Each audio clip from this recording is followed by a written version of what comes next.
السلام عليكم ورحمة الله وبركاته. عاملين ايه؟ يا رب تكونوا بخير وصحة وعافية يا رب. وحشتوني كتير يا بنات، عاملين ايه؟ اللهم صل وسلم وبارك على سيدنا محمد وعلى آله وصحبه أجمعين، عليه أفضل الصلاة والسلام. بص النهاردة أنا عملت ايه؟ عملت سبانخ اهي، وعملت رز بالشعرية، وعملت شوربة طبعا، وحمرت الوركين.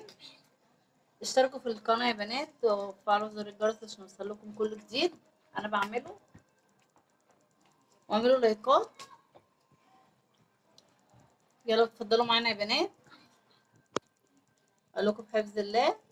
السلام عليكم ورحمة الله وبركاته. مع السلامة، باي باي، مع السلامة.